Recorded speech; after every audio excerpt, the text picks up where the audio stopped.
સંસ્કૃતિના ગાન ભલે આપણે ગાઈએ, પણ વડીલોની સાચવણ અને માન સન્માનમાં આપણે બીજા દેશો કરતા ઘણા પાછળ છીએ.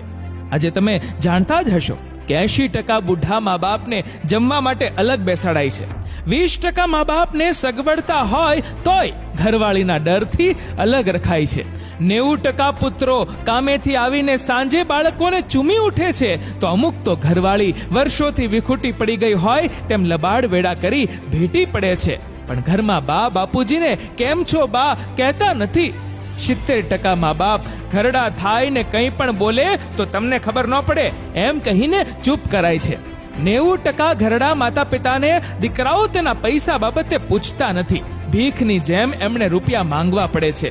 જેવું કરશો એવું જ ભરશો, એ મુજબ મારા સર્વે પ્રમાણે જે લોકો મા બાપને એકલા છોડી મૂકે છે કે માન સન્માન આપતા નથી, તેમના પોતાના ઘડપણ વખતે તેનાથી પણ વધુ બુરા હાલ થાય છે. અમુક કુટુંબા તો આવું પેઢી દર પેઢી ચાલ્યું આવતું જ હોય છે. મા બાપો કૂતરાની જેમ બિચારા થઈ જીવતા હોય ને આવી સાયકલ પેઢી દર પેઢી ચાલુ જ હોય. ખરેખર આવા કુટુંબોમાં સંસ્કાર, શિષ્ટતા અને કેળવણીમાં જ ખોટ હોય છે. સમજો, વિચારો યુવાનો, 60 વર્ષ પતિ પત્ની સાથે રહીને જ્યારે તેમાંથી એકાદ સ્વર્ગે સિધાવે ને ત્યારે તેની જિંદગીમાં એકલતા વ્યાપી જાય. ધીરે ધીરે બચપણના ભાઈ બહેનો ચાલ્યા જાય, ઓટા ચોરાના મિત્રો એક પછી એક ચાલ્યા જાય. 80-90 વર્ષે તો તેના તમામ સાથીદાર મિત્રો ચાલ્યા જાય. જેની સાથે જીવવું છે તે તમામ નવા. ઉંમરને લીધે શરીર સાથ ના દે, સંભળાય નહીં. ભાષાના શબ્દો, ટેકનોલોજી, રહેન સહેન, ફેશન પળ પળ બદલાતી હોય ત્યારે બધા સાથે સંકલન અશક્ય બની જાય. ત્યારે જીવવું એ જ બોજ બની જાય. માનવ જિંદગીનો સૌથી ભયાનક અને બિહામણો તબક્કો ત્યારે બની જાય કે પુત્રો હરામી પાકે. આવા સમયે પુત્રવધુઓએ પોતાના બાળપણને યાદ કરવું જોઈએ.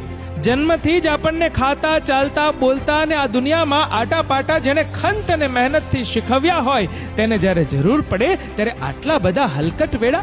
વિચારો, માતા પિતાને તરછોડીને આ દુનિયામાં કોઈ જ સુખી નથી થયું, થવાનું નથી અને થવા પણ ના જોઈએ. કૂતરાના મોતે ના મરવું હોય અને ઘડપણમાં સુખેથી જીવવું હોય તો મા બાપની પોતાના ભૂલકા જેટલી જ કાળજી લો. કેમ છો બા, કેમ છો બાપુજી, આટલા શબ્દો જ તેમને ઘડપણ ભૂલાવી પરમ સુખ આપે છે. જ્યાં લખવું હોય ત્યાં લખી લો. માતા પિતા એ સૌથી મોટા ઈશ્વર છે, તેને ભરપૂર પ્રેમ કરો. કચરા જેવા મેસેજ બધાને બહુ મોકલ્યા. આ સાચું લાગ્યું હોય ને, હિંમત હોય તો આ ફોરવર્ડ કરો.